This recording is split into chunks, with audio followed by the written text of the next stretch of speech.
Dark Family Secrets, Unveiling the Shadows, The Vanishing Room. In a quaint old mansion nestled deep within the woods, the Everwood family had lived for generations. The house, with its creaky floors and cobwebbed corners, held countless stories, but none were as disturbing as the tale of the Vanishing Room. The Everwood mansion was known for its labyrinthine corridors and endless rooms, some of which were no longer in use. But there was one room that everyone whispered about in hushed tones, the room that vanished. According to the legend, this room appeared only when someone in the family was about to meet a tragic end. It was said that a young Everwood Clara was the first to discover the room. One night, after a heated argument with her father, she stormed through the halls, desperate for a place to hide. That's when she stumbled upon a door she had never seen before. The door creaked open, revealing a room bathed in an eerie, pale light. Clara stepped inside, and the door slammed shut behind her. The next morning, Clara was gone. Her parents searched the mansion frantically, but the room had vanished, along with their daughter. It wasn't until a week later that Clara's body was found in the attic, her face frozen in terror. The room was never found again until the next tragedy struck. The Silent Twins. In the small town of Willow Creek, the Blake family was known for their secrecy. The patriarch, Gerald Blake, was a stern man who kept his family on a tight leash. But the most unsettling thing about the Blakes were the twins, Leela and Lucy. The twins never spoke a word, communicating only through glances and eerie, synchronized movements. As they grew older, their silence became more unnerving. The townsfolk began to suspect that something was terribly wrong in the Blake household. But Gerald Blake dismissed the concerns, insisting that the girls were simply special. One stormy night, the silence was broken. A blood-curdling scream echoed from the Blake mansion, followed by the sound of shattering glass. The next morning, the twins were gone, and Gerald Blake was found dead in his study, his throat slashed open. Rumors swirled that the twins had been subjected to some dark ritual forced upon them by their father. But the truth was far more chilling. A diary found in the twins' room revealed that they had been plotting their escape for years, waiting for the perfect moment to exact their revenge. The final entry simply read, "We are free." The Cursed Heirloom. The Marsh family had a dark legacy, passed down through generations in the form of a cursed heirloom, a locket said to contain the spirit of a vengeful ancestor. The locket was a beautiful piece, adorned with intricate engravings and a portrait of a young woman with haunting eyes. The curse was said to begin with the locket's first owner, Eliza Marsh, who had been betrayed by her lover. In her grief, she placed a curse on the locket, vowing that no woman in her bloodline would ever find happiness in love. The locket was passed down from mother to daughter, each one suffering a tragic fate. Some were driven to madness, while others met untimely deaths. But the curse was at its most potent when it reached Cassandra Marsh. Cassandra was a bright and spirited young woman, full of life and love. But when she received the locket on her 18th birthday, everything changed. She became withdrawn, her once vibrant eyes dull and lifeless. She began seeing visions of Eliza, warning her of the doom that awaited her. Despite her fears, Cassandra fell in love with a young man named Thomas. But their love was doomed from the start. On the night of their engagement, Cassandra was found hanging from the chandelier, the locket clenched tightly in her hand. Thomas disappeared that same night, his body never found. The Marsh family buried the locket with Cassandra, hoping to end the curse once and for all. But the legend persists that on nights when the moon is full, the locket rises from the grave, seeking its next victim. The Hidden Child. The Hawthorne family was the epitome of perfection, at least on the outside. They lived in a grand estate, attended the best schools, and were known for their charitable work. But behind closed doors, a dark secret festered. The Hawthornes had a hidden child, a daughter named Emily, who was born with a disfigurement that her parents deemed unacceptable. To maintain their image, they kept Emily locked away in a hidden room in the basement where she lived in isolation, away from the world. Emily was never allowed to see the light of day. Her only companions were the rats and the spiders that crawled through the cracks in the walls. She was fed through a small slot in the door, and the only voices she ever heard were the whispers of her parents, discussing how to keep her a secret. As the years passed, Emily's loneliness turned to anger and her anger to hatred. she began to plot her escape, vowing to make her family pay for what they had done to her. On her 16th birthday, the door to her room was found open and Emily was gone. The Hawthorns searched the house frantically, but there was no sign of her. That night, the house was consumed by a fire, and the Hawthorn family perished in the flames. The cause of the fire was never determined, but some say it was Emily, finally exacting her revenge. The Phantom Bride. The Reynolds family had a tradition that spanned generations. Every bride who married into the family had to wear a particular wedding dress, a beautiful gown that had been passed down through the ages. But what the brides didn't know was that the dress was cursed. The curse began with the first bride, Margaret Reynolds, who was jilted at the altar by her fiancé. Heartbroken, Margaret took her own life, vowing that no woman who wore the dress would ever find happiness. Since then, every bride who wore the dress met a tragic end. Some died in accidents, others in mysterious circumstances. The most recent victim was Evelyn, who married into the Reynolds family on a cold winter's day. Despite the warnings, she wore the dress, dismissing the curse as a mere superstition. But as she walked down the aisle, she felt a cold hand grip her heart. She collapsed before reaching the altar, dead before she hit the ground. The Reynolds family tried to destroy the dress, but every attempt failed. It would always reappear, as pristine and beautiful as ever, waiting for its next victim. The dress now hangs in the attic of the Reynolds mansion, waiting for the next bride to fall prey to its curse. The Mirror of Lies. The Kingston family was known for their wealth and power, but they also had a dark secret, a mirror that could reveal the darkest truths about anyone who gazed into it. The mirror was said to be a gift from a jealous witch who cursed the family after being scorned by one of their ancestors. The mirror hung in the grand hall of the Kingston mansion, its surface smooth and gleaming. But those who dared to look into it would see not just their reflection, but their deepest, darkest secrets laid bare. Some saw visions of their past sins, others saw the betrayal of their loved ones. The curse of the mirror began with the youngest Kingston, Alexander, who was known for his charm and good looks. But behind his handsome exterior lay a dark soul. One night, after a particularly heated argument with his father, Alexander stormed into the hall and stared into the mirror. What he saw drove him mad, visions of the crimes he had committed, the people he had betrayed, and the blood on his hands. He smashed the mirror in a fit of rage, but it only reappeared the next day, unbroken and gleaming as ever. Alexander's madness consumed him, and he was found dead in his room, his wrists slashed open. The mirror remained, its curse passing on to the next generation of Kingstons, each one meeting a tragic end after gazing into its depths. The Kingston mansion now stands abandoned, the mirror hidden away in the attic. But those who dare to enter the house say that on certain nights you can hear the sound of glass shattering, followed by a blood-curdling scream. The Phantom Butler.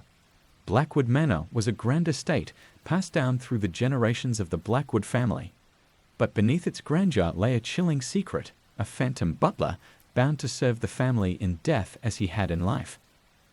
The story began with Charles Blackwood, a stern and demanding man who ruled over his household with an iron fist. His butler, Edward, had served the family faithfully for decades, enduring countless cruelties and insults. But one night, after a particularly harsh reprimand, Edward snapped. In a fit of rage, he poisoned Charles' wine, ending his tyrannical reign. Edward's crime was discovered, and he was hanged in the manor's courtyard, his body left to rot as a warning to others. But Edward's spirit did not rest. It was said that on stormy nights, the ghostly figure of the butler could be seen moving through the halls, silently tending to the house as if he were still alive. The Blackwood family tried to rid the house of the phantom, but every exorcism failed. The butler remained, his spectral form a constant reminder of the family's dark past. It was whispered that those who saw the phantom were doomed to suffer the same fate as Charles, death by poison. The last Blackwood to see the phantom was young Eleanor, who, on the eve of her wedding, spotted the ghostly figure serving tea in the drawing room. The next morning, she was found dead, her lips stained with the telltale signs of poison. The manor now stands abandoned, the phantom butler the only remaining occupant. The ghostly wedding. In the attic of Blackwood Manor, hidden beneath layers of dust and cobwebs, lies a wedding dress, stained with blood and torn at the seams. This dress belonged to Mary Blackwood, a beautiful young woman who was to be married on a crisp autumn day. But what was meant to be a day of joy turned into a nightmare. Mary was deeply in love with her fiancé Jonathan, and the two were inseparable. But there was a dark secret that Mary kept hidden, a past lover, William, who had been driven mad by her rejection. On the night before the wedding, William broke into the manor, consumed by jealousy and rage. He confronted Mary in the attic, demanding that she leave Jonathan and run away with him. When Mary refused, William flew into a violent rage, stabbing her repeatedly in a fit of madness. The last thing Mary saw was the blood-stained wedding dress as she fell to the floor, her life slipping away. William disappeared into the night, never to be seen again. The next morning, Jonathan found Mary's lifeless body in the attic, her hands still clutching the torn dress. Heartbroken, he buried her in the family plot, but he could not bring himself to destroy the dress. Instead, he locked it away in the attic, where it has remained ever since. But Mary's spirit could not rest. It is said that on the anniversary of her death, the ghost of Mary appears in the attic, wearing the blood-stained dress, waiting for her wedding day that will never come. Those who dare to enter the attic on that night claim to hear her weeping, her cries echoing through the empty halls of Blackwood Manor. The Portrait of Sin. In the grand hall of Blackwood Manor hangs a portrait, an imposing painting of Henry Blackwood, the patriarch of the family from the early 19th century. But this is no ordinary portrait. It is said to be cursed, containing the soul of Henry himself, who was damned for the sins he committed in life. Henry was a cruel and ruthless man, known for his tyrannical rule over the estate and his harsh treatment of the servants. But his darkest secret was the pact he made with a demon, trading his soul for wealth and power. The demon granted Henry his wish, but at a terrible cost. When Henry died, his soul was trapped in the portrait, forced to watch over the manor for eternity. The curse of the portrait was not immediately known, but strange occurrences began soon after Henry's death. Servants reported seeing the eyes of the portrait move, following them as they passed by. Some claimed to hear whispers emanating from the painting, low and malevolent, speaking of secrets that should never be revealed. The Blackwood family dismissed these claims as mere superstition, but the truth was far more sinister. One by one, the members of the family began to fall into madness, driven to the brink by the evil presence within the portrait. Some claimed to see Henry's figure step out of the frame, stalking the halls at night, seeking to drag the living into the painting with him. The portrait still hangs in the grand hall, untouched and undisturbed. It is said that those who gaze upon it too long are doomed to share Henry's fate, their souls trapped within the canvas, forever bound to the sins of the past. The enchanted music box. Deep within the dusty attic of Blackwood Manor lies a small, ornate music box. A beautiful piece, intricately carved with delicate figures dancing across the lid. But the music box holds a dark secret, one that has haunted the Blackwood family for generations. The music box once belonged to Isabella Blackwood, a gifted pianist with a passion for music. But Isabella was also deeply lonely, her heart broken by the death of her beloved sister, Elizabeth. In her grief, Isabella became obsessed with the idea of bringing Elizabeth back from the dead, and she turned to dark magic in her desperation. Isabella's studies led her to an ancient spell, one that required a personal item of the deceased. She chose the music box, which had been a favorite of Elizabeth's, and performed the ritual on a stormy night. But the spell did not go as planned. Instead of bringing Elizabeth back, Isabella unleashed a malevolent spirit that became bound to the music box. The spirit took the form of Elizabeth, but it was twisted and malevolent, driven by a desire to torment Isabella for her foolishness. The music box began to play on its own, a haunting melody that echoed through the halls of Blackwood Manor. Those who heard the tune were said to be driven mad, their minds filled with visions of death and despair. Isabella was found dead in her music room, the music box playing softly by her side. Her face was twisted in terror, her hands clenched tightly around the box. The Blackwood family tried to destroy the cursed object, but it could not be broken.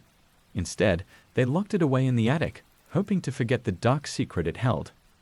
But the music box still plays, its eerie tune drifting through the manor on nights when the moon is full. Those who hear the melody are said to be cursed, their fates intertwined with the dark magic that haunts the Blackwood family. The Blackwood Curse. The Blackwood family was once one of the most powerful and respected families in the region, but their legacy was forever tainted by a curse, one that began with a betrayal and ended in bloodshed. The curse was placed on the family by a scorned lover, Sarah, who had been cast aside by William Blackwood, the eldest son of the family. Sarah was a witch, and in her rage, she vowed to destroy the Blackwood lineage. She cursed the family, declaring that every firstborn son would die before reaching the age of 30. The curse took hold quickly. William was the first to fall, dying in a mysterious accident just days before his 30th birthday. His younger brother Thomas was next, struck down by a sudden illness at the same age. The Blackwoods tried everything to break the curse, consulting with priests, performing rituals, even seeking out other witches, but nothing worked. As the years passed, the Blackwood family dwindled, each generation losing its firstborn son to the curse.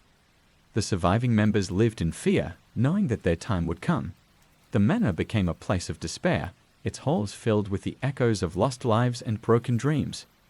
The last Blackwood, Edward, was determined to break the curse. He sought out the descendants of Sarah, hoping to find a way to lift the hex, but the curse could not be undone. On the night before his 30th birthday, Edward was found dead in his bed, his heart stopped without explanation. The Blackwood family line ended with Edward, the curse finally fulfilled. The manor now stands abandoned, a testament to the power of a woman's wrath and the dark secrets that can destroy even the mightiest of families. The Forbidden Book. In the old and secluded Greystone estate, nestled deep within the forests of New England, the Hawthorne family had long kept a secret buried within the walls of their ancestral home, a forbidden book said to contain the darkest of spells and incantations. The book had been passed down through the Hawthorne generations, but none dared to open its pages. It was bound in human skin, with a lock that could only be opened by the blood of a Hawthorne. Legend had it that the book was given to the family by a witch who was once a friend of the matriarch, Abigail Hawthorne, in exchange for saving her life. But the witch was betrayed, and in her dying breath, she cursed the book, binding her soul to it and vowing to bring ruin to the Hawthorne family. The book would call to each new generation, whispering promises of power and knowledge, but those who opened it would be driven to madness. The last to succumb to the book's allure was young Victoria Hawthorne. She was a curious child, always exploring the dark corners of the estate, fascinated by the stories of her ancestors. On her 16th birthday, she found the book hidden in a secret compartment in the library. Unable to resist its call, she pricked her finger and unlocked the book. As she read the forbidden words, the house began to shake, and the air grew thick with the scent of sulfur. Victoria's eyes glazed over as she chanted the incantations, and the spirit of the witch was unleashed. The once beautiful child was transformed into a twisted creature, her body contorted and her soul consumed by the witch's curse. Victoria's screams echoed through the halls as she was dragged into the book, her soul trapped within its pages. The book then vanished, reappearing only when the next generation of Hawthornes was born. The estate now lies abandoned, but it is said that on stormy nights, the whispers of the book can still be heard, calling out for its next victim, the sacrificial child. The Ravenswood family was known for their wealth and influence, but their rise to power was built on a dark foundation, a pact with an ancient demon, sealed with the blood of a sacrificial child. The story began centuries ago with Richard Ravenswood, a man consumed by ambition. Desperate for power, he sought out a sorcerer who promised him unimaginable wealth in exchange for a blood sacrifice. Richard agreed, and his firstborn son, Edward, was chosen as the sacrifice. On the night of the blood moon, Richard performed the ritual in the basement of the Ravenswood estate, offering Edward's life to the demon in exchange for his family's prosperity. The demon accepted the offering, and Richard's fortune grew overnight. But the price was steep. The Ravenswoods were cursed to repeat the sacrifice every generation, or face total ruin. The family continued the ritual in secret, each generation sacrificing their firstborn to maintain their wealth and status. The basement where the rituals took place became a place of horror, stained with the blood of innocent children. But the curse was finally broken with the birth of Amelia Ravenswood. She was a strong-willed child, aware of the family's dark secret from a young age. On the night of her 18th birthday, when she was to be sacrificed, Amelia fought back. she managed to overpower her father and escape the basement, setting the house on fire as she fled. The Ravenswood estate burned to the ground, and with it, the curse was broken. Amelia disappeared that night, never to be seen again. Some say she lives in hiding, while others believe she was taken by the demon as punishment for breaking the pact. The Ravenswood fortune crumbled, and the family line ended with Amelia, leaving behind only the ashes of their once great empire. The inheritance. The Caldwell family had always been wealthy, but their fortune came with a terrible price. It was said that the first Caldwell, a man named Alistair, had made a deal with a mysterious stranger, one that would grant his family unimaginable wealth, but at a cost no one was willing to pay. The deal was simple. The Caldwell fortune would grow with each generation, but every 50 years, one member of the family would be chosen to pay the ultimate price, their life. The chosen one would be marked by a symbol that appeared on their skin, a symbol that could not be removed or hidden. The first to be chosen was Alistair's youngest daughter, Evelyn. She was found dead on her 18th birthday, her body marked with the symbol. The family was horrified, but they couldn't deny that their wealth had grown tenfold since the deal was made. They'd buried Evelyn and tried to move on, but the curse was far from over. Every 50 years, the symbol would appear on another Caldwell, and they would be found dead soon after. The family tried everything to break the curse: priests, exorcisms, even seeking out the mysterious stranger who made the deal, but nothing worked. The Caldwell fortune continued to grow, but so did the body count. The most recent victim was Henry Caldwell, who discovered the symbol on his chest a week before his 18th birthday. Desperate to avoid his fate, Henry fled to Europe, hoping to outrun the curse. But the curse followed him, and he was found dead in his hotel room on the day of his birthday, the symbol burned into his skin. The Caldwell family now lives in fear, knowing that the curse will continue until there are no Caldwells left to inherit the fortune. The once proud family is now a shadow of its former self, haunted by the dark secret that has plagued them for generations. The dollmaker's daughter. The Winters family was known for their exquisite doll-making skills, passed down from father to son for generations. But there was one secret that the family kept hidden. Every doll they made was imbued with the soul of a lost child, trapped forever within the porcelain. The first dollmaker, Tobias Winters, was a brilliant craftsman, but he was also deeply disturbed. He was obsessed with the idea of creating the perfect doll, one that could move and speak like a real child. In his quest for perfection, Tobias turned to dark magic, using forbidden rituals to bind the souls of children to his creations. Tobias's first success was his daughter, Emily, who died at the age of 6 from a mysterious illness. Unable to cope with her death, Tobias trapped her soul in a doll, creating the first of the cursed Winters dolls. The doll was eerily lifelike, with Emily's voice and mannerisms, but it was also filled with anger and sorrow. The Winters family continued Tobias's work, trapping the souls of children in their dolls, selling them to unsuspecting families. The dolls were beautiful, but they were also dangerous. Those who owned them would soon find themselves plagued by nightmares, strange occurrences, and even death. The last Winters dollmaker was Benjamin, who was determined to end the family's dark legacy. But when his own daughter, Lily, died under mysterious circumstances, Benjamin couldn't resist the temptation to bring her back. He created one final doll, binding Lily's soul to it, but the ritual went horribly wrong. The doll came to life, but it was not Lily. It was a twisted, malevolent spirit, filled with hatred for the family that had imprisoned her. The doll went on a rampage, killing Benjamin and setting fire to the workshop. The Winters family line ended that night, and the cursed dolls were lost in the flames. But some say that the dolls still exist, hidden away in attics and basements, waiting for someone to find them and unleash the dark spirits trapped within. The Hidden Chamber. The Castle family was known for their grand estate, a sprawling mansion filled with secret rooms and hidden passageways. But the most terrifying secret of all was the Hidden Chamber, a room that only appeared to those who were about to die.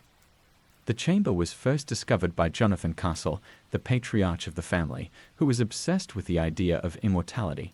He spent years searching for a way to cheat death, but his experiments led him down a dark path. In his quest for eternal life, Jonathan created the Hidden Chamber, a place where the souls of the dead could be trapped and kept from moving on. The chamber was a dark, windowless room filled with strange symbols and artifacts. Those who entered it would find themselves face to face with their own death, reliving their final moments over and over again. The chamber was said to drive people mad, trapping their souls within its walls forever.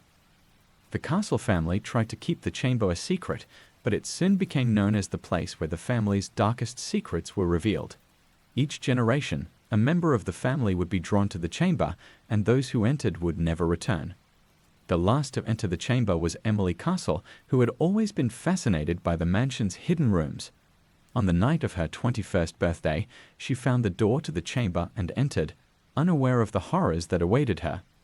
Emily was never seen again, but her screams were heard echoing through the mansion for days. The Castle family fled the estate, leaving it abandoned, but the chamber remains, hidden somewhere within the crumbling walls, waiting for the next soul to claim. The Sinister Portrait. In the old Langley estate, a family portrait hung prominently above the grand fireplace, a painting of the first Langley patriarch Arthur, surrounded by his wife and children. But this was no ordinary portrait. Legend had it that the painting was cursed, trapping the souls of those who dared to cross the Langley family. Arthur Langley was a ruthless man who built his fortune through deceit and betrayal, crushing anyone who stood in his way. He commissioned the portrait to commemorate his success, but the artist he hired was a man Arthur had wronged, a man who knew dark magic. As revenge, the artist cursed the painting, winding the souls of those who had fallen victim to Arthur's cruelty. Over the years, strange things began to happen. Those who came to the Langley estate with ill intentions, business rivals, greedy relatives, would disappear without a trace. Their faces would soon appear in the painting, hidden among the shadows, their eyes wide with terror. The Langley family, too, was not immune to the curse. As each generation passed, the heirs would slowly succumb to madness, haunted by the whispers and screams that seemed to emanate from the painting. Some claimed to see the figures in the portrait move, their expressions twisted in agony as they reached out for help that would never come. The last Langley, Eleanor, was determined to break the curse. She tried to destroy the portrait, but every attempt failed. The painting would reappear, unharmed, in its rightful place above the fireplace. In her final act of desperation, Eleanor locked the painting away in the attic, hoping to rid the estate of its dark influence. But the curse was not so easily banished.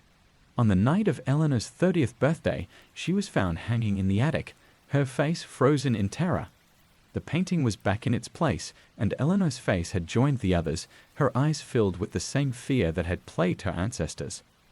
The Langley estate now stands abandoned, the cursed portrait still hanging above the fireplace, waiting for the next soul to claim. The Secret Room.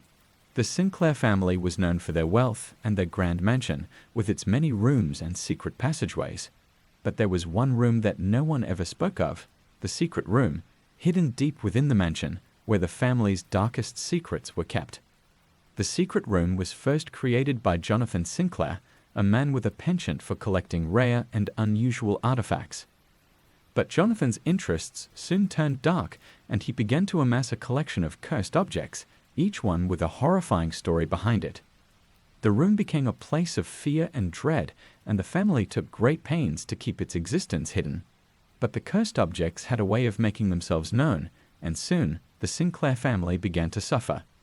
Strange accidents, unexplained deaths, and madness plagued the family, and each time the curse could be traced back to the secret room. The objects within seemed to have a life of their own, whispering in the night, calling to the living to release them from their prison. The last Sinclair, Margaret, was determined to end the family's suffering. She sealed the room, hiding the key away where no one could find it. But the curse persisted, and the room's influence grew stronger. The whispers became screams, and the objects began to move, shaking the walls of the mansion with their fury. Margaret was found dead in her bed, the key to the secret room clutched in her hand. The room remained sealed, but the curse lingers, waiting for the next generation to unleash its horrors. The cursed locket. The Bellamy family was known for a locket that had been passed down through the generations, a beautiful, ornate piece of jewelry that was said to bring good luck to its wearer. But the locket was cursed, bound to the spirit of a vengeful ancestor who had been wronged in life. The story began with Abigail Bellamy, a woman of great beauty and charm, who was betrayed by her lover Samuel. In her grief and rage, Abigail cursed the locket he had given her, vowing that any woman who wore it would suffer as she had. The curse was fulfilled when Abigail was found dead, the locket clenched tightly in her hand. Since then, the locket had been passed down to each new bride in the Bellamy family, and each one met a tragic end. Some died in accidents, others in mysterious circumstances, but all wore the locket at the time of their death. The curse was strongest when the locket passed to Emily Bellamy, who wore it on her wedding day despite the warnings. As she walked down the aisle, she felt a cold shiver run through her, and the locket grew heavy around her neck. Just as she reached the altar, Emily collapsed, her heart stopping without explanation. The locket was buried with Emily, but it did not stay buried. It reappeared in the family's jewelry box, as pristine and beautiful as ever, waiting for the next bride to wear it. The Bellamy family tried to destroy the locket, but every attempt failed. It seemed that the curse could not be broken. The locket now lies hidden in the family vault, but its influence still haunts the Bellamys. The family line has dwindled, with no new brides to pass the locket to, but the curse remains, waiting for the day when it can strike again. The ghost of Ashwood Manor. The Ashwood family was once one of the most powerful families in the region, known for their wealth and influence. But their power came at a terrible cost, a deal with a dark spirit that haunted their ancestral home, Ashwood Manor.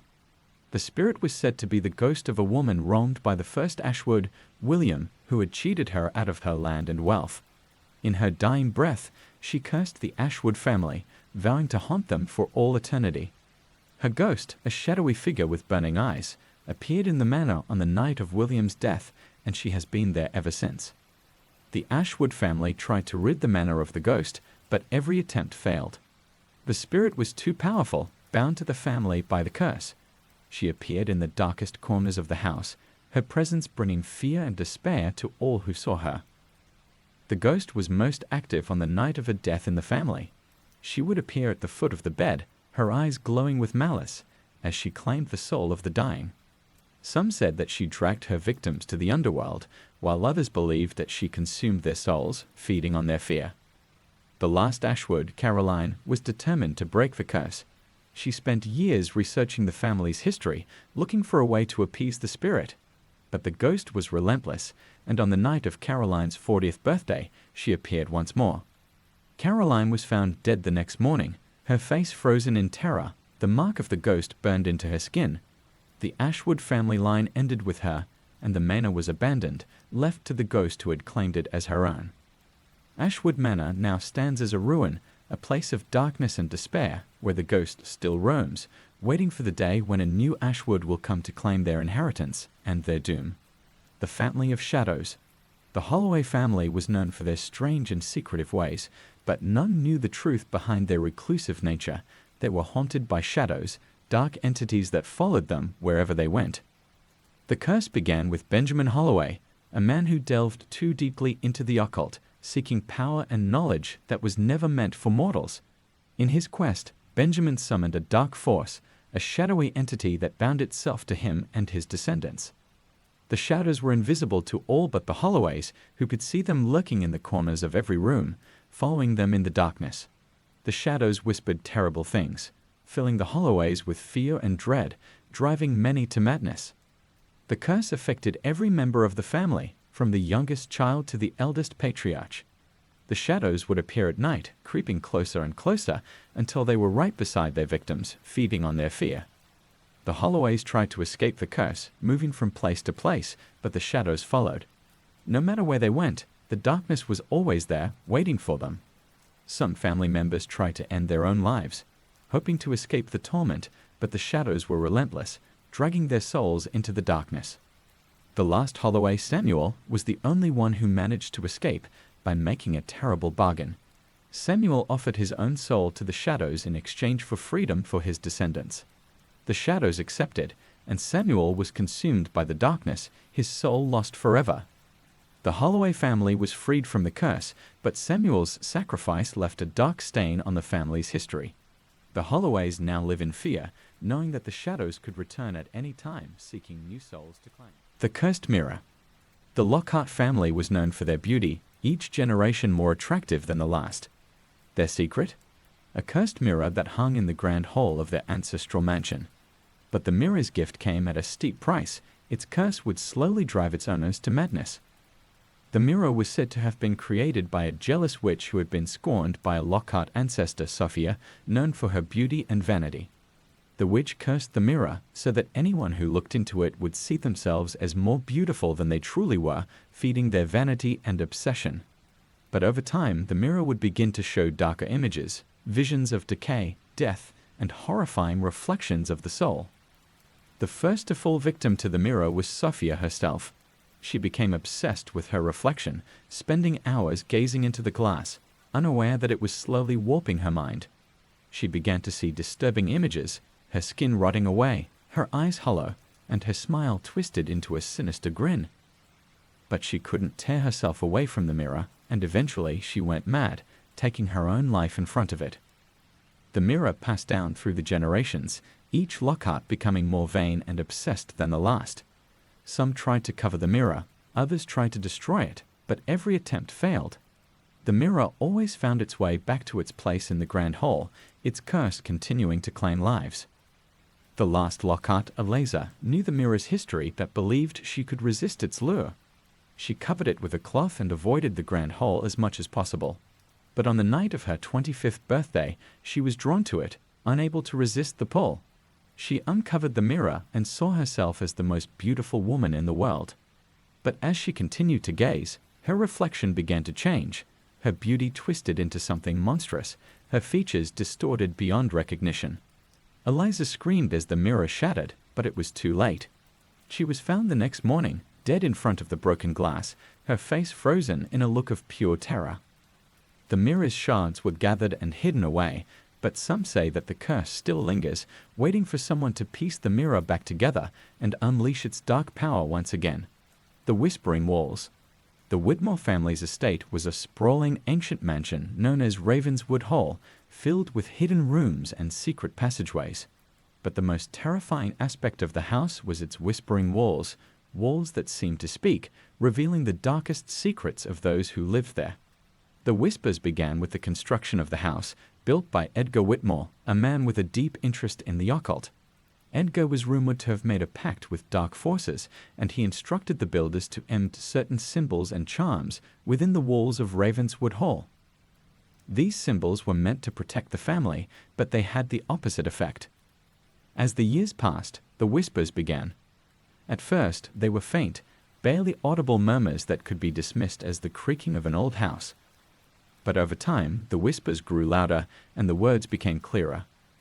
The walls began to reveal the hidden sins and secrets of the Whitmore family, speaking in voices that were impossible to ignore. One night, Edgar's grandson Thomas heard the walls whispering his name.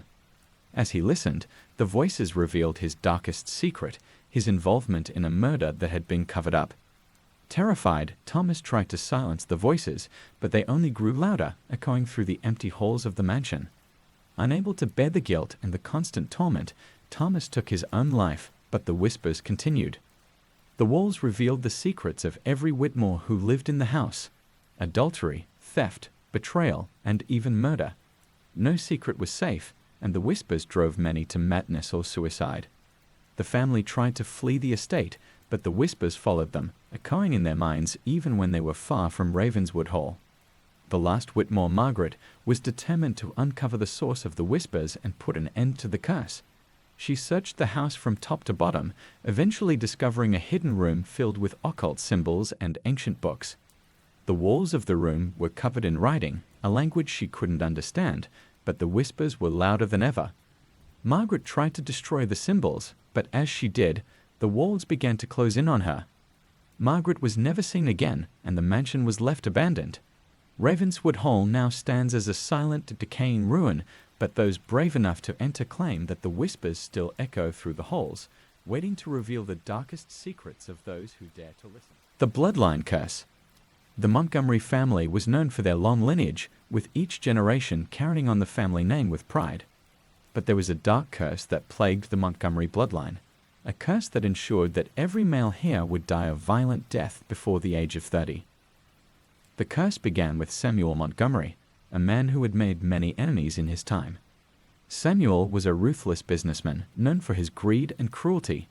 In his pursuit of wealth, he betrayed a close friend who was rumored to be a powerful warlock.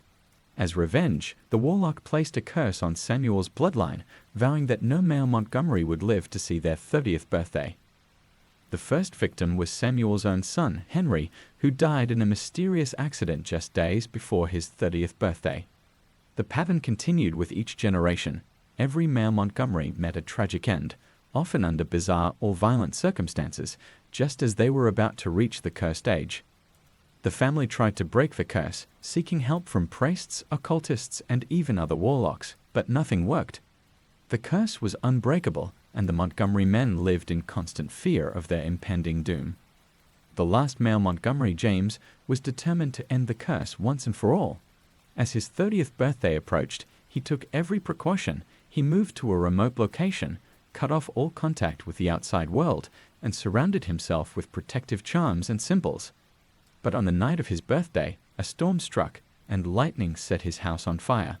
James was trapped inside, and despite all his efforts, he perished in the flames.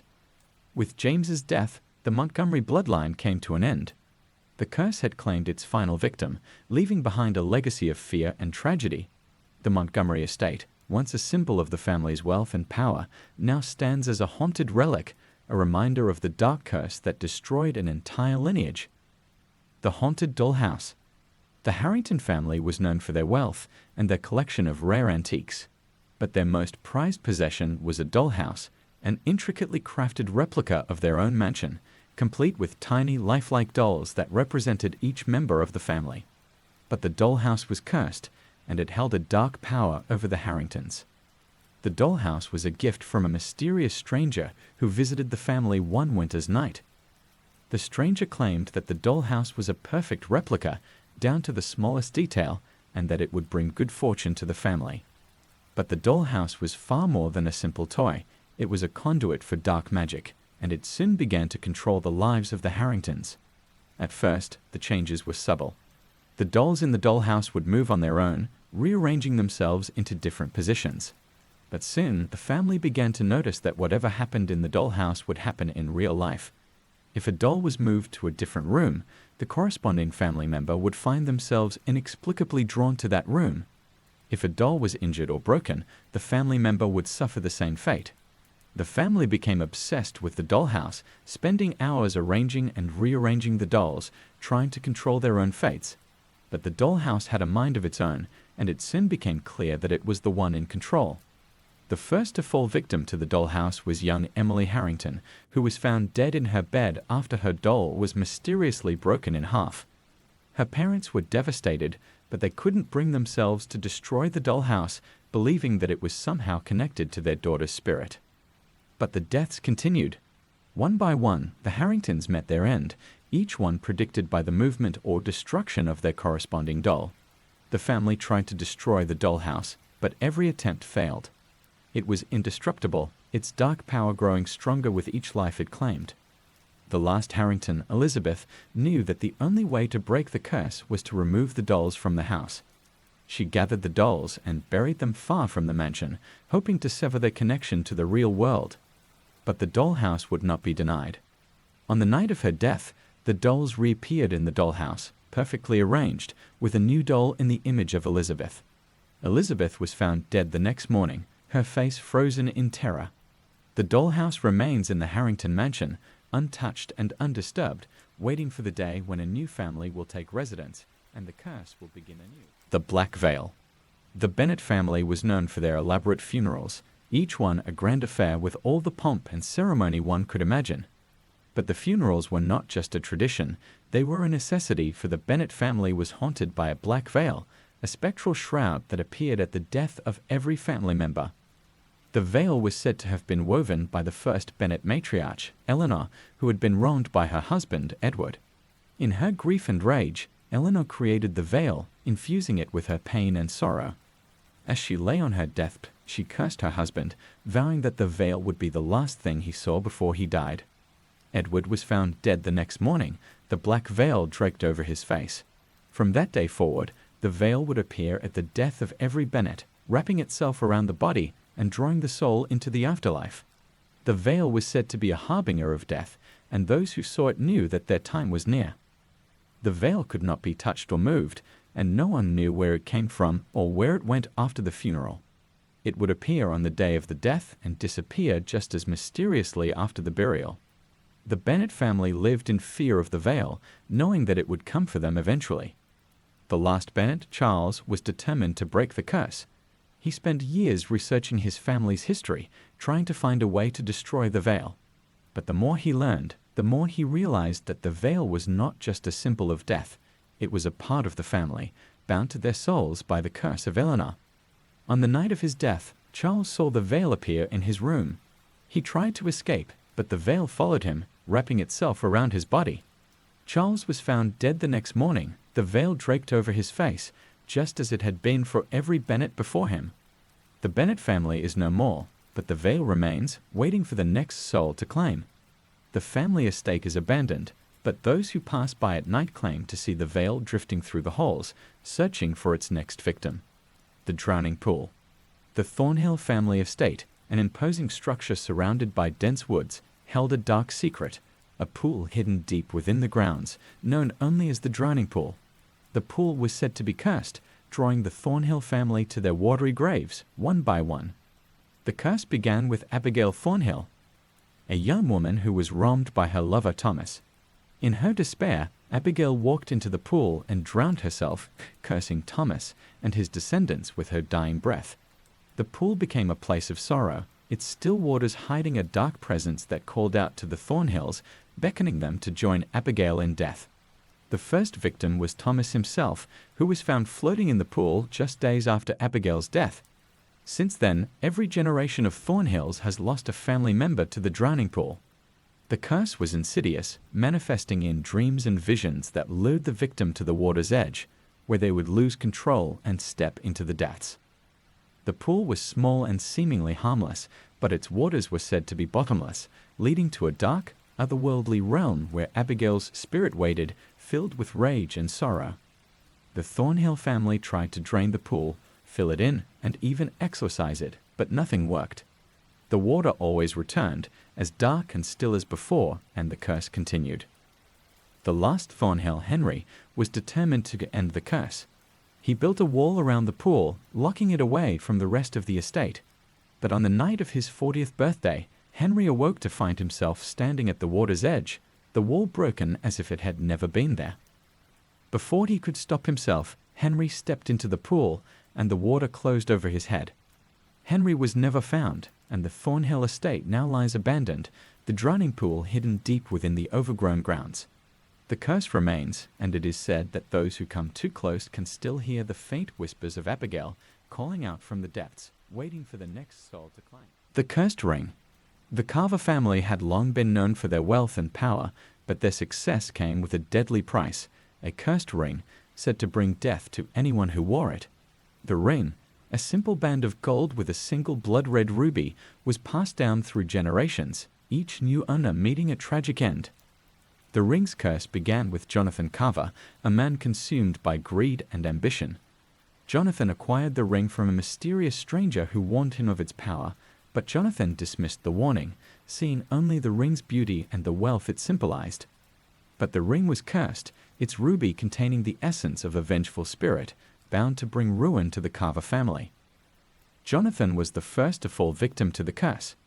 He wore the ring proudly, but within days he began to experience strange and terrifying visions, images of death, blood, and darkness.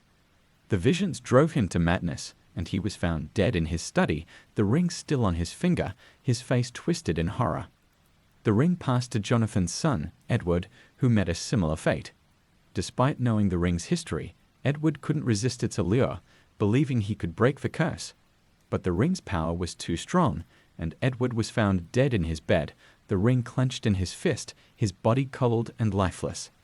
The curse continued through the generations, each Carver falling victim to the ring's deadly power.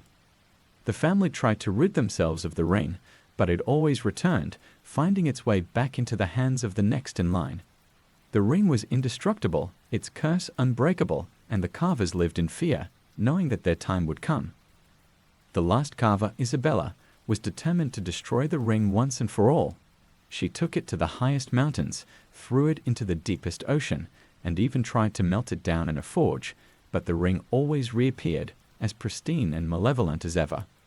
On the night of her 30th birthday, Isabella finally gave in to despair and placed the ring on her finger. Isabella was found dead the next morning, her body twisted in agony, the ring still gleaming on her hand. With her death, the Carver family line came to an end, and the ring was buried with her. But some say that the ring is still out there, waiting for the day when it will find a new owner and continue its deadly legacy. The Phantom Children. The Whitley family had always been known for their large, happy gatherings, with children running through the halls of their grand estate, filled with laughter and joy.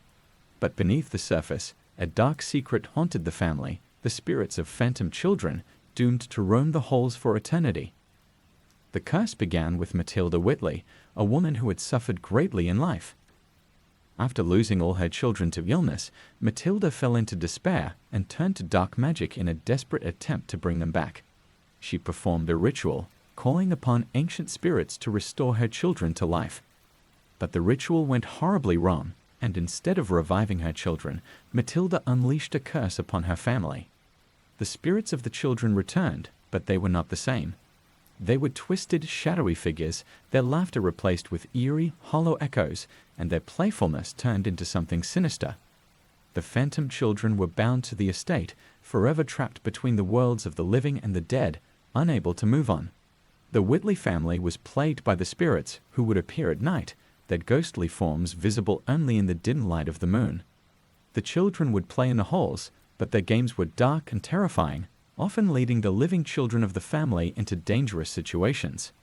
Some claimed that the phantom children were jealous, seeking to replace the living with the dead, and more than one Whitley child was found dead under mysterious circumstances. The curse continued through the generations, each new family member haunted by the spirits of the phantom children.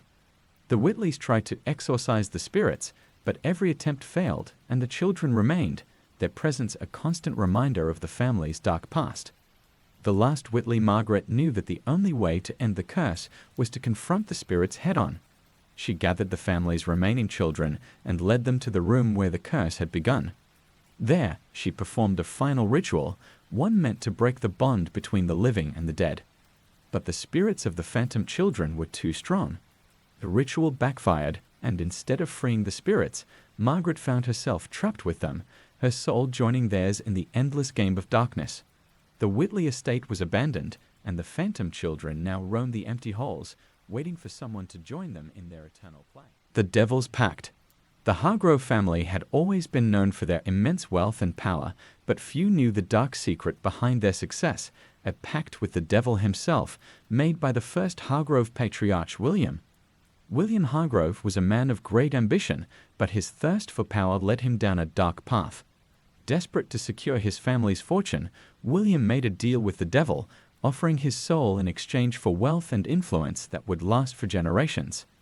The devil agreed, but the pact came with a sinister condition. Each generation of Hargroves would owe a soul to the devil, or the entire family line would be damned. The pact was sealed in blood, and from that moment on, the Hargrove family's fortunes skyrocketed. They became one of the wealthiest and most influential families in the country, their power unmatched. But the cost was steep, and every generation, the devil would come to collect his due. The Hargrove family lived in fear, knowing that one of their own would have to be sacrificed to maintain their wealth and power. The chosen soul would be marked by a strange symbol that appeared on their body, and once the symbol appeared, there was no escape. The marked Hargrove would be taken by the devil, their soul claimed in a terrifying ritual. The family tried to find a way out of the pact, seeking help from priests, occultists, and even other demons, but nothing worked. The pact was unbreakable, and the devil always collected his due. The last Hargrove, Alexander, was determined to end the pact once and for all. He delved into the family's dark history, uncovering the details of the original agreement. On the night when the devil was due to collect his soul, Alexander prepared to face the demon. He surrounded himself with protective symbols and summoned the devil, hoping to renegotiate the pact. But the devil was not to be outwitted. As the clock struck midnight, the devil appeared, and Alexander felt the mark burn into his skin. Despite his preparations, the devil claimed Alexander's soul, leaving behind nothing but a charred mark where the symbol had been. With Alexander's death, the Hargrove family line came to an end, and the devil's pact was fulfilled. The Hargrove mansion, once a symbol of wealth and power, now stands abandoned, a dark reminder of the price that was paid for success. It is said that on certain nights, the devil can still be seen standing at the gates, waiting for the next soul to claim. The House of Shadows. The Ashcroft family was known for their luxurious estate, a grand mansion known as Ashcroft House, built atop a hill overlooking the countryside. But the house held a dark secret, a series of shadowy figures that appeared at night, stalking the halls and tormenting the family. The curse began with Eleanor Ashcroft, a woman known for her beauty and charm, but also for her cruelty. Eleanor was rumored to have dabbled in dark magic, using her powers to control and manipulate those around her. But her actions came with a price, and one night she was visited by shadowy figures, spirits of those she had wronged, returned to exact their revenge. The shadows were faceless, amorphous figures that moved silently through the halls of Ashcroft House. They were not ghosts in the traditional sense, but manifestations of pure darkness, driven by a need to punish the living. The shadows would appear at night, moving through the house like a creeping fog, their touch cold and deadly. Eleanor was the first to fall victim to the shadows, found dead in her bed, her face frozen in terror, her body covered in strange dark marks. The curse did not end with her death. The shadows remained, haunting the Ashcroft family for generations, appearing whenever darkness fell. The shadows were drawn to the family's secrets and sins, feeding on their guilt and fear. Each new generation of Ashcrofts tried to rid the house of the shadows, but every attempt failed.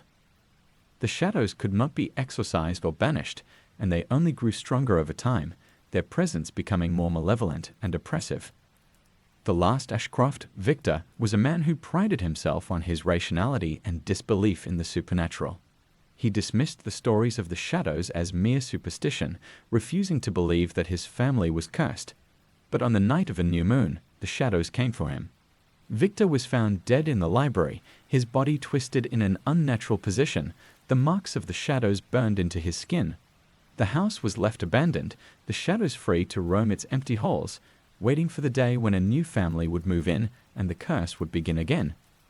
Ashcroft House now stands as a monument to the darkness that consumed the family, its windows dark and its doors locked tight.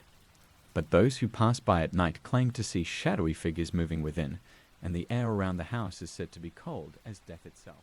The Poisoned Chalice. The McAllister family had always been revered for their wealth and status, but their power came with a dreadful secret, a cursed chalice that brought death to anyone who drank from it. The chalice was an heirloom passed down through generations, a symbol of the family's prosperity, but also the source of their doom. The curse began with the first McAllister, Duncan, a man who was known for his cunning and ruthlessness. Duncan acquired the chalice during a raid on a rival clan, a golden goblet encrusted with jewels. Unbeknownst to him, the chalice was cursed by the clan's dying matriarch, who swore that any who drank from it would be poisoned by their own greed. Duncan was the first to fall victim to the curse. On the night of his greatest victory, he drank from the chalice in celebration, but within moments he collapsed, his face twisted in agony. The poison took hold swiftly, and Duncan died a painful death. His descendants, unaware of the curse, continued to use the chalice in their celebrations, each one meeting a similar fate. The curse was insidious, for the poison was not a simple toxin. It was a manifestation of the greed and betrayal that had cursed the McAllister family. Those who drank from the chalice would see visions of their darkest deeds, their guilt consuming them from the inside until they succumbed to the poison. The McAllister family tried to destroy the chalice, but every attempt failed. It could not be melted down, shattered, or buried. It always reappeared, pristine and untouched, waiting for the next victim. Some family members tried to hide it away, but the curse would draw them back, compelling them to drink. The last McAllister, Ewan, knew of the chalice's history and vowed never to use it. But on the night of his wedding, the chalice reappeared on the dining table, filled with wine. Despite his best efforts, Ewan found himself drawn to it, unable to resist its pull. He drank, and within moments, the poison took hold, just as it had with his ancestors. With Ewan's death, The McAllister family line ended, and the chalice was lost to history. But some say it still exists, hidden in the ruins of the McAllister estate, waiting for someone to find it and unleash its deadly curse once more. The Screaming Tree. The Wainwright family had lived in the same estate for generations, a sprawling property surrounded by dense forests. But in the heart of those woods stood a tree unlike any other, the Screaming Tree, a twisted and gnarled oak that was said to harbor the spirits of the damned. The curse of the Screaming Tree began with the first Wainwright, Ezekiel, a man who had made a pact with dark forces to secure his family's fortune. In exchange for wealth and power, Ezekiel agreed to sacrifice a member of his family to the tree every generation. The tree would absorb the soul of the sacrificed, and in return, it would grant the Wainwrights prosperity. Ezekiel's son, Nathaniel, was the first to be sacrificed, tied to the tree and left to die. His screams echoed through the woods for days, but no one came to his aid. The tree absorbed his soul, and the Wainwright fortune grew overnight. But the tree was never sated, and the curse continued through the generations. Each new Wainwright was haunted by the knowledge that one of their own would be claimed by the tree.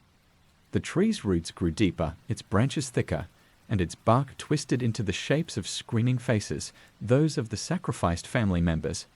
The woods around the estate became a place of fear, and no one dared venture near the Screaming Tree. The last Wainwright, Abigail, was determined to end the curse. She gathered a group of priests and occultists to perform a ritual to free the souls trapped within the tree. But as they began the ritual, the tree began to scream, a horrifying sound that echoed through the woods, filled with the voices of the damned. The ritual backfired, and instead of freeing the souls, it awakened the tree's full power. The ground shook, and the tree's roots erupted from the earth, wrapping around the estate and pulling it into the ground. Abigail was never seen again, and the Screaming Tree was left alone in the woods, its branches heavy with the souls it had claimed. The Wainwright estate is now a ruin, overgrown with vines and reclaimed by the forest. But the Screaming Tree still stands, its twisted branches reaching for the sky, and those who pass by claim they can still hear the screams of the damned echoing through the night. The Haunted Clock. The Ravenscroft family was known for their precision and craftsmanship, particularly their clocks, which were considered some of the finest in the world. But one clock, in particular, held a dark secret, a haunted grandfather clock that trapped the souls of those who owned it.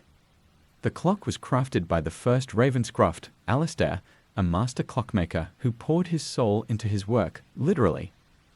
Alistair was obsessed with the idea of immortality and believed he could trap his essence within the clock, ensuring his legacy would live on. He succeeded, but at a terrible cost. The clock became cursed, and anyone who owned it would find themselves drawn into its ticking mechanism. The first victim was Alistair himself.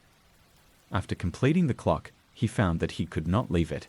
His spirit was trapped within, and as the clock's pendulum swung, Alistair's soul was slowly consumed, his life force fueling the clock's ticking. When he died, his soul remained within the clock, bound to it for all eternity. The clock was passed down through the generations, each Ravenscroft becoming more obsessed with it than the last. The clock seemed to have a life of its own, its hands moving of their own accord, its chimes ringing at odd hours. The family began to notice strange occurrences, whispers in the night, shadows moving across the walls, and the feeling of being watched. Each Ravenscroft who owned the clock met a tragic end, their souls drawn into the clock's mechanism, where they were trapped alongside Alistair. The clock became a prison for the damned, its pendulum swinging with the weight of countless souls. The last Ravenscroft, Evelyn, was determined to destroy the clock and free her family's souls. She gathered the clock and took it to the highest cliff, intending to throw it into the sea. But as she lifted it, the clock's chimes began to ring, and Evelyn felt a powerful force pulling her toward the edge. Evelyn was found dead at the base of the cliff, the clock shattered beside her. But when the townsfolk tried to gather the pieces, they found that the clock had reassembled itself as pristine and cursed as ever. The clock was taken back to the Ravenscroft estate, where it now sits in the empty mansion, ticking away the minutes, waiting for the next soul to claim. The House of Mirrors. The Delacroix family was renowned for their beauty, with each generation more striking than the last. But their vanity was their downfall, for the family was cursed by a house filled with enchanted mirrors, mirrors that trapped the souls of those who admired themselves too long. The curse began with Genevieve Delacroix, a woman of unparalleled beauty who was known for her arrogance and cruelty. Genevieve loved nothing more than to gaze at her reflection, and she had her mansion filled with mirrors so she could admire herself from every angle. But one day, she crossed paths with a witch who cursed the mirrors, binding Genevieve's soul to them for all eternity. The mirrors in the Delacroix mansion became enchanted, showing not just reflections, but the true nature of those who looked into them. At first, the mirrors would flatter the viewer, showing them more beautiful than they were. But the longer one gazed, the more the reflection would change, revealing the darkness within. Genevieve was the first to fall victim to the mirrors. She spent hours each day admiring herself, but over time, her reflection began to change. Her beauty twisted into something monstrous, her eyes hollow and her skin decaying. Genevieve tried to look away, but she couldn't tear herself from the mirror. Eventually, her soul was sucked into the glass, trapped within the reflection forever. The mirrors claimed each new Delacroix who lived in the mansion, their souls trapped within the glass, their reflections twisted into grotesque versions of themselves. The mirrors became prisons for the family's vanity, filled with the tormented souls of those who had fallen victim to their own reflections. The last Delacroix, Lucien, knew of the curse and tried to avoid the mirrors at all costs. But the mirrors had a way of drawing their victims in, and one night, Lucien found himself standing before the largest mirror in the house. As he gazed at his reflection, it began to change. His face twisted into a mask of terror, his eyes empty and soulless. Lucien's soul was claimed by the mirrors, and the Delacroix family line ended that night. The mansion now stands abandoned, its halls filled with mirrors that still reflect the souls of the damned. Those brave enough to enter the house claimed to see the ghostly figures of the Delacroix family trapped within the glass, forever cursed to gaze upon their own twisted reflections. The Black Cat. The Blackwood family was known for their love of cats, but one cat in particular, a sleek, black feline with piercing green eyes, was more than just a pet. The cat was cursed, bringing death and misfortune to anyone who crossed its path. The curse began with the first Blackwood, Agnes, a woman who was known for her knowledge of herbs and potions. Agnes had a black cat named Midnight, who was her constant companion. But when Agnes was accused of witchcraft by a jealous neighbor, she was executed, and Midnight was thrown into the fire with her. As Agnes died, she cursed those who had wronged her, vowing that her spirit would live on through Midnight. The cat was reborn, but it was no longer a simple animal.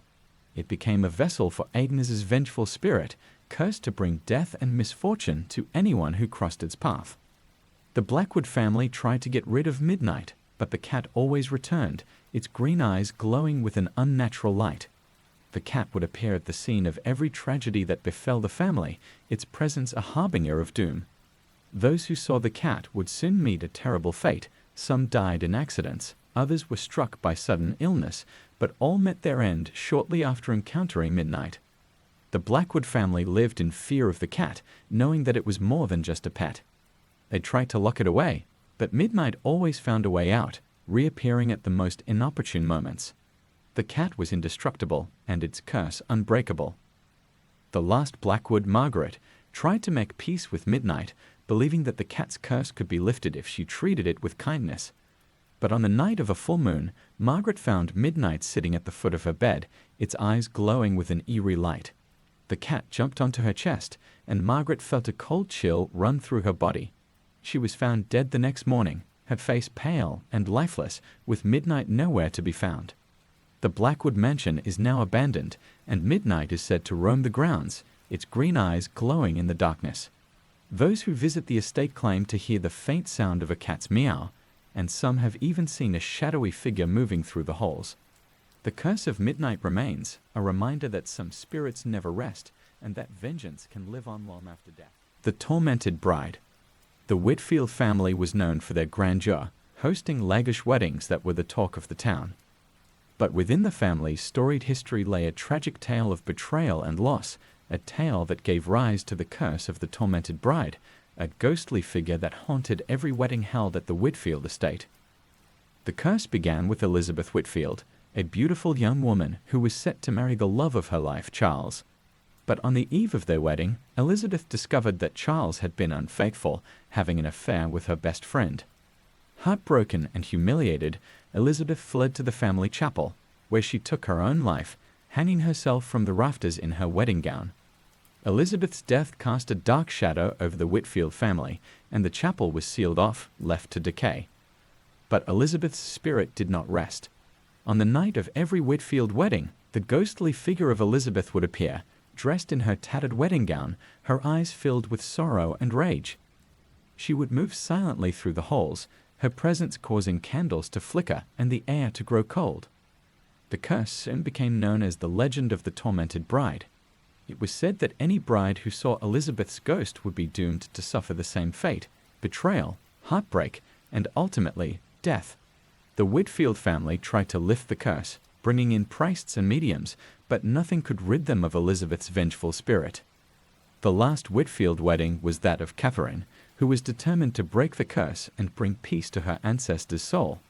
On the night before her wedding, Catherine entered the sealed chapel, hoping to confront Elizabeth's spirit and offer her forgiveness.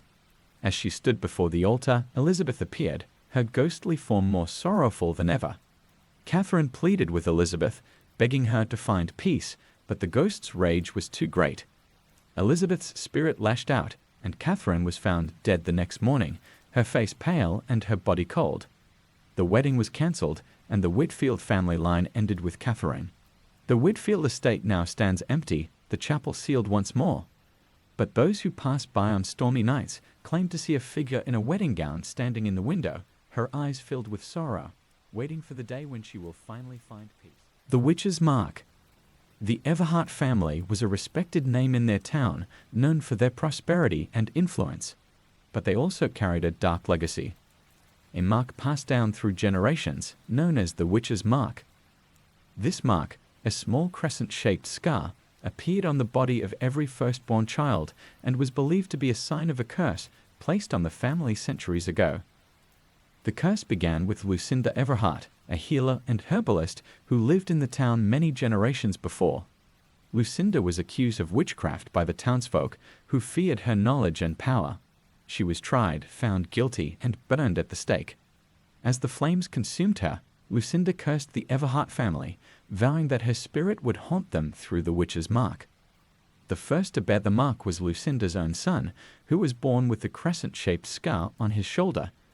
From that day forward, every firstborn Everhart child was born with the mark, a constant reminder of the curse that plagued their family. The Witch's Mark was more than just a scar, it was a symbol of the curse's power. Those who bore the mark were said to be cursed with misfortune, illness, and an early death. Many Everharts died young, often under mysterious circumstances, and those who survived lived in fear of the mark's influence. The Everhart family tried to remove the mark, using everything from surgical procedures to dark rituals, but nothing worked. The mark would always return, and with it, the curse's effects.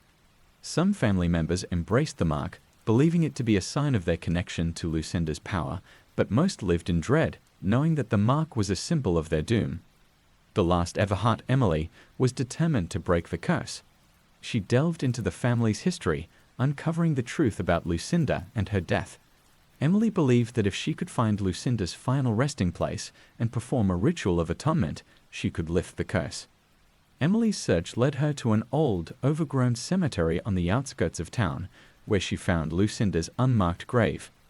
On the night of a full moon, Emily performed the ritual, offering her own blood as a sacrifice.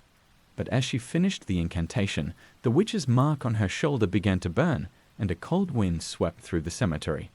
The ground beneath Emily's feet cracked open, and Lucinda's spirit rose from the grave, her eyes filled with hatred. Emily screamed as the spirit reached out, and she was found dead the next morning, her body covered in deep, crescent-shaped scars.